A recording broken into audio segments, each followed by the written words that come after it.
In this video, we're gonna set up Riemann Sums, Rn, for the following integral and evaluate the integral as the limit of the Riemann Sums.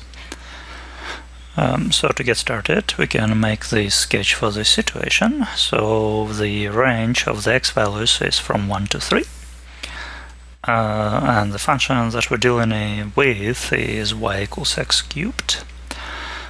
So this is the range of x values, and we have the lower value is a being 1, higher value is 3, and then we can calculate the delta x in case we have n subdivisions. Delta x is b minus a over n, and x cubed is our function that we're going to play with.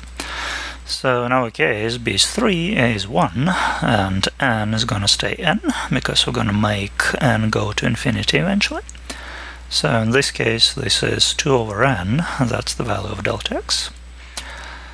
So on the picture, this left end is usually denoted by x0, right end is exactly xn. And then we're going to have some intermediate points, so this is x1, x2, there is xi minus 1, xi. And since we're doing right Riemann sum, we're going to follow the right endpoint of each subdivision. So those are representatives of some rectangles that we're going to work with.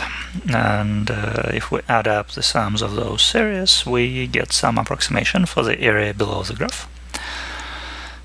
So for the right Riemann sum, we start by evaluating the function at x1 first. That will be the height of the leftmost rectangle. Then you add f at x2 times delta x.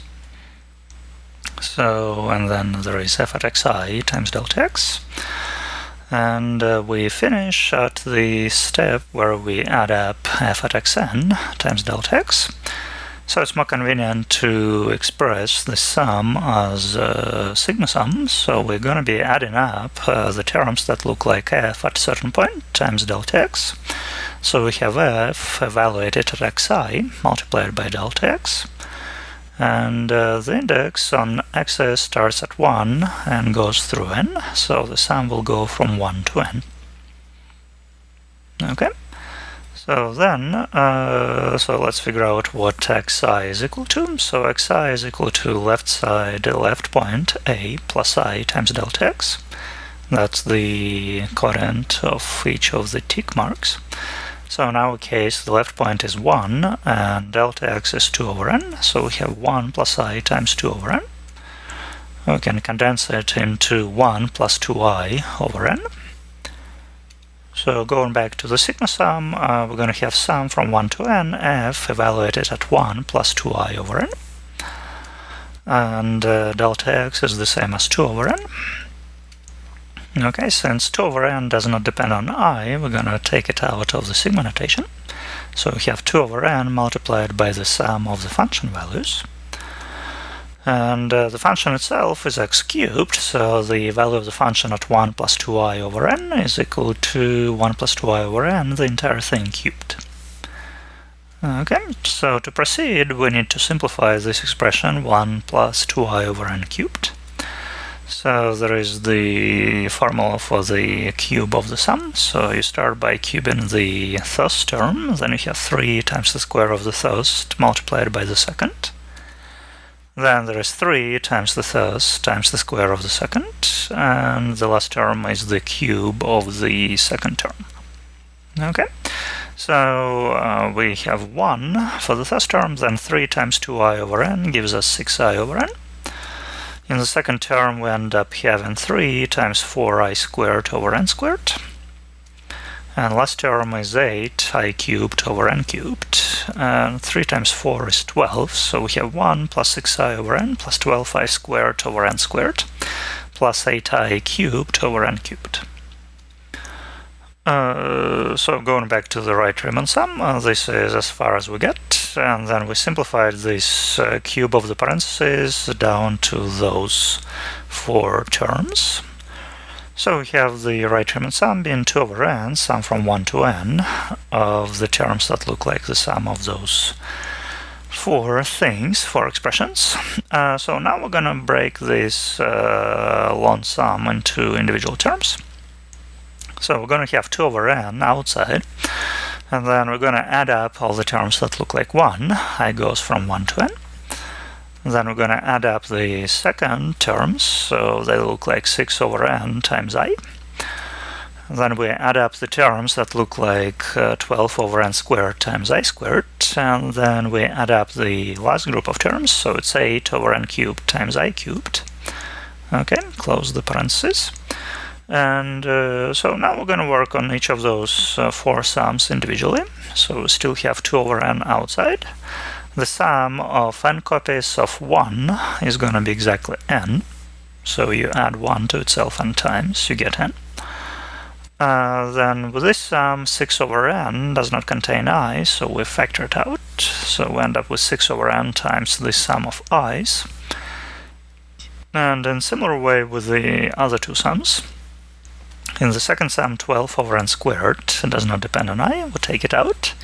We're left with the sum of I squared, and in the fourth sum, 8 over n cubed does not contain I. Factor it out, and we have the sum of I cubed. So close the parentheses. And overall, so we have 2 over n times the expression n plus. So we still have 6 over n outside of this sum. That's where the 6 over n comes from. And the sum of the terms that look like I is equal to exactly n times n plus 1 over 2. With the second sum, we have 12 over n squared outside, and the value of the sum is n times n plus 1 times 2n plus 1 over 6. And likewise with the last sum, we have 8 over n cubed outside, and the value of the sum of I cubes is the expression n times n plus 1 over 2, the entire thing squared. And we still have to close the parentheses. So this is the closed form for the Riemann sum. And once we do some simplification, we're going to be ready to do the limit. So I'll start by distributing 2 over n over all those 4 terms. So those are the same 4 terms with 2 over n distributed over them. And then we're going to do some cancellations. So in the first term we can cancel n, in the second term we can cancel n, and we can cancel 2. In the third group of terms we can cancel n, and then we can cancel 6. Okay, in the fourth group we can cancel n squared, there will be n to the first left here. And then we can cancel 4, so that there is 2 left there. Okay, so the first term leaves 2 behind, the second term leaves 6 times n plus 1 over n behind. Third term leaves 4 times n plus 1 times 2n plus 1 over n squared. And the last term leaves 4 times n plus 1 squared over n squared. Okay, this is the simplified Riemann sum. So to move forward, I'm going to reorganize what we just calculated. So we started with the setup, and we calculated this Riemann sum. And we got the sigma notation out of the Riemann sum. And this got simplified down to this. So it took us a while, but this is the simplification. So to finish the calculation, the integral from 1 to 3 of x cubed dx, that's the limit, then approaches infinity of the Riemann sums. So that's the limit of the simplification of the expression for the Riemann sums, so then goes to infinity. And to calculate this limit, I'm going to simplify the numerators as much as possible. I'm going to distribute and multiply out and do whatnot. So distribute 6 in the first term, you get 6n plus 6 over n. FOIL the n plus 1 times 2n plus 1, you get 2n squared plus 2n plus n plus 1. And then multiply out n plus 1 quantity squared, you get n squared plus 2n plus 1. Okay. So then we're going to split 6n plus 6 into 6n over n plus 6 over n. Okay, that's what happened here. And then we're going to distribute 4 here, distribute 4 there, to be ready to split those 2 fractions as well. So this 2n plus n is 3n, multiplied by 4 gives us 12. Okay, so then we're going to split this one fraction into 8n squared over n squared plus 12n over n squared plus 4 over n squared. And then we're going to again split this lone fraction into 4n squared over n squared, 8n over n squared, 1 over n squared.